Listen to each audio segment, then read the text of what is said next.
So the trip down from Florence was pretty uneventful. I got here after dark because of all of the messing around in Florence that happened. But I had a nice evening with my friends. We went and had a lovely meal, and I've spent all of today working, but now we've sort of come into Rome to have dinner somewhere. I'm told there's a restaurant booked at some point, which is close to the Colosseum, which you can see behind me, and it's really cool to actually see it. It's there.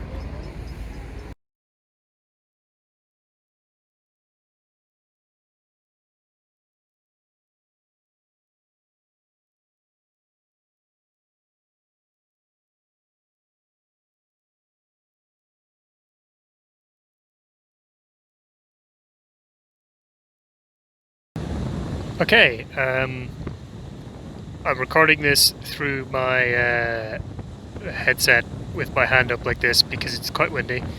I decided I couldn't come all the way down to Rome and not visit the Med because I'd never actually seen the Mediterranean before. It's quite turquoise, which it's famous for. But it is quite windy today. The weather was much better the last couple of days.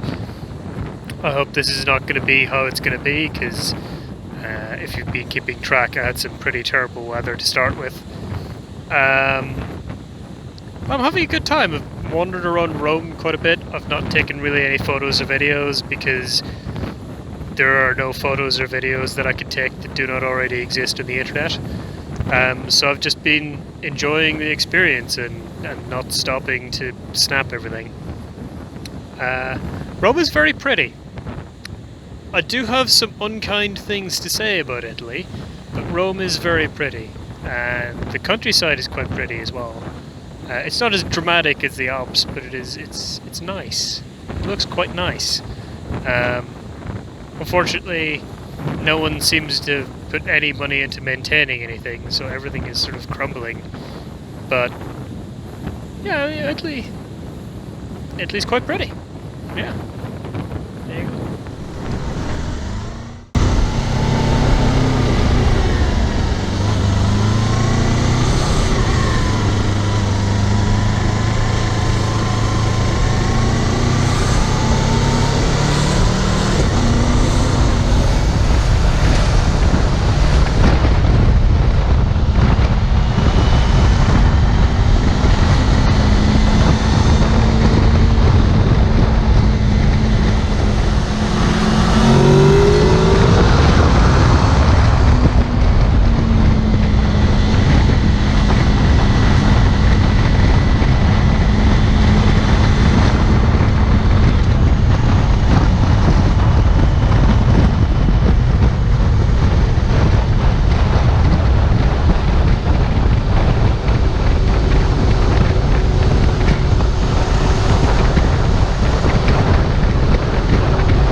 Hey, so time for a more positive post because I think my last one was a little morose.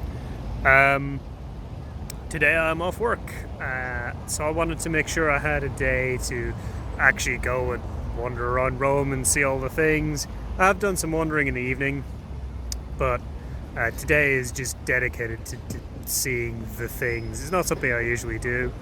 I usually find being a tourist to be kind of boring, actually. But there's just so much in Rome that you kind of have to, really.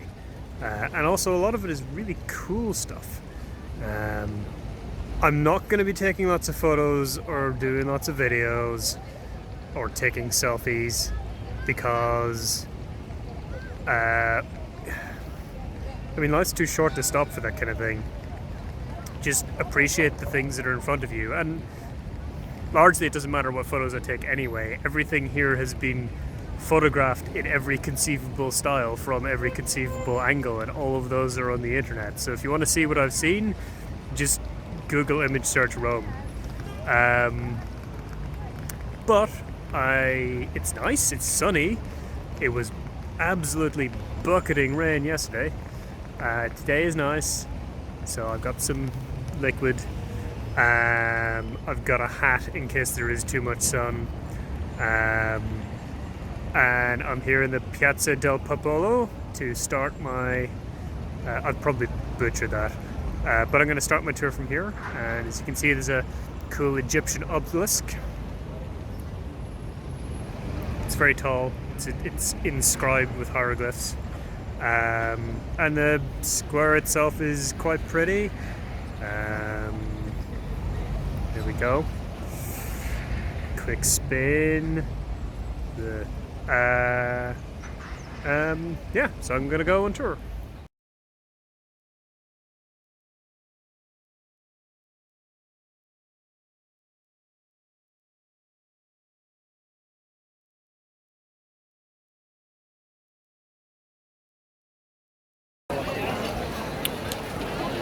Okay, so here I am in front of the Pantheon.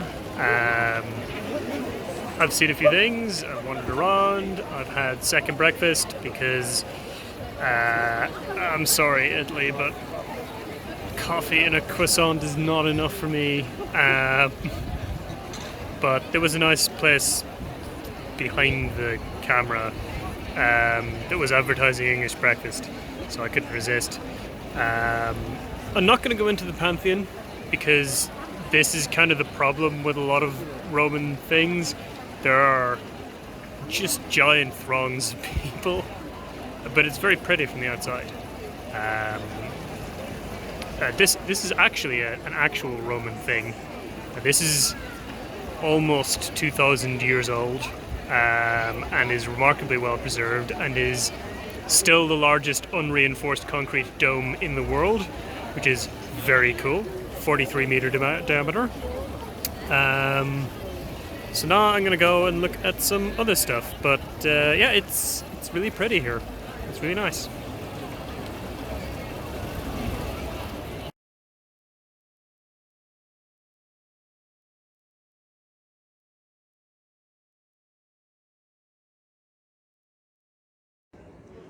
Okay, quietly as I can. Here I am at the Castel di Sant'Angelo, and these are not matriculations. But maybe you can see there in the middle, there's a little hole. That is actually an arrow hole, and inside it there is a root to shoot out of from either side.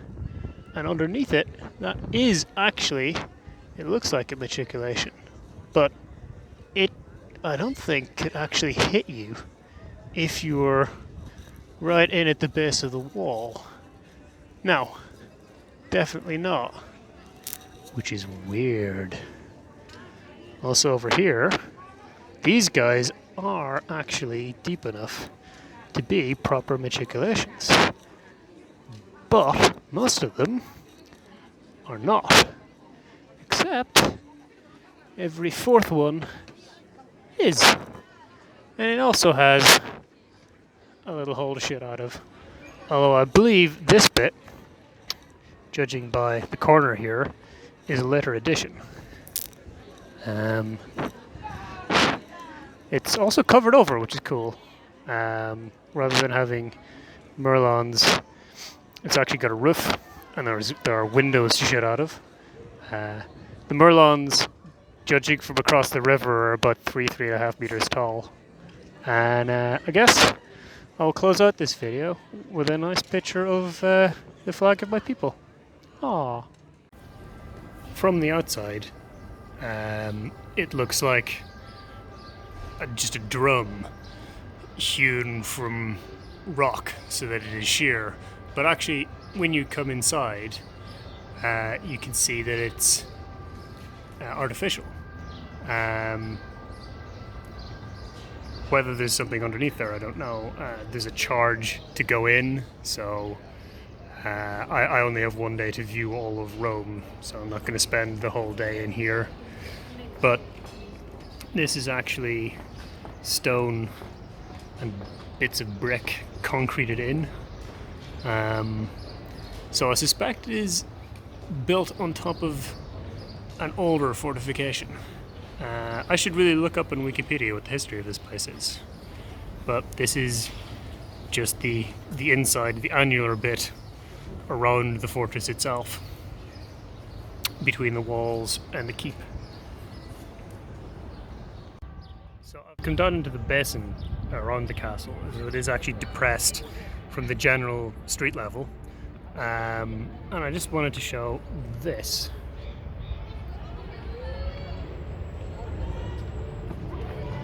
So that actually goes all the way up sort of that way to the Vatican, to the Pope's residence.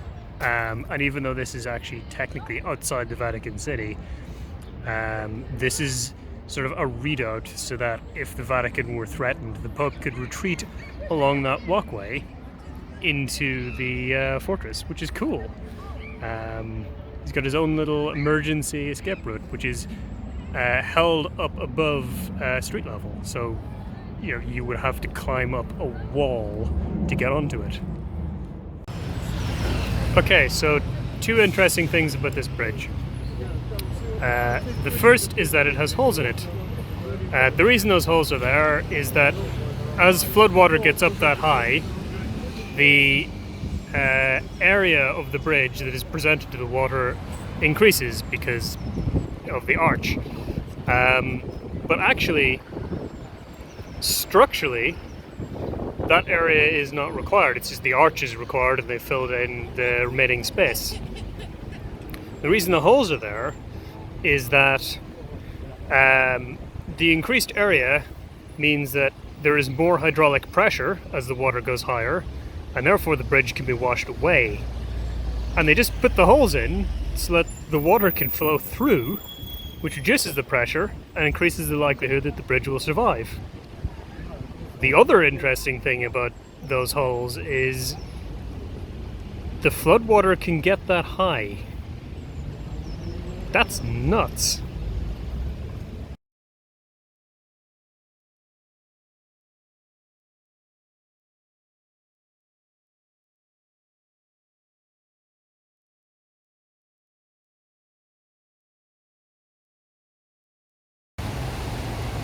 So this bridge is an actual early imperial structure from the 1st century AD.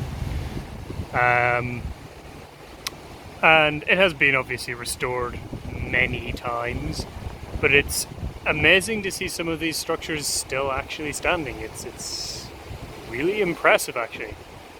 Also, this one has a hole. Cool.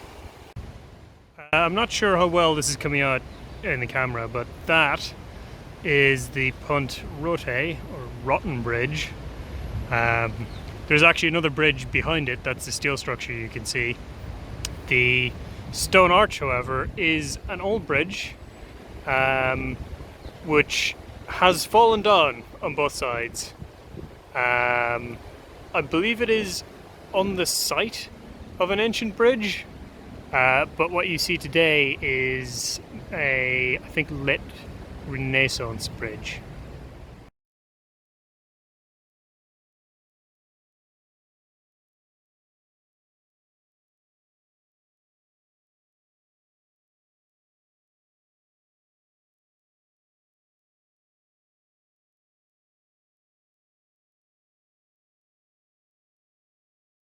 Okay, so the building behind me is not an old building. It's not even Renaissance. It was actually commissioned in the 1800s, inaugurated, partially complete in 1911, and not actually completed until 1935, which puts that one for all fursuit in perspective, really. Unfortunately, because it took so long to finish, it's a bit controversial because it's largely associated with what could charitably be called the interwar period, but somewhat less charitably be called the fascist period. And yes, actually fascist. Yeah, there you go. There's a bit of history.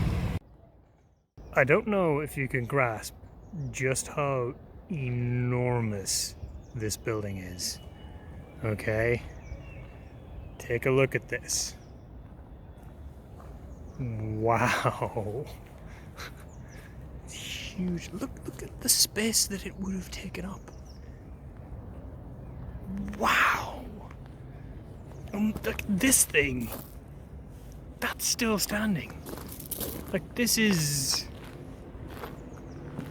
1800 years old. That's amazing. That's properly amazing.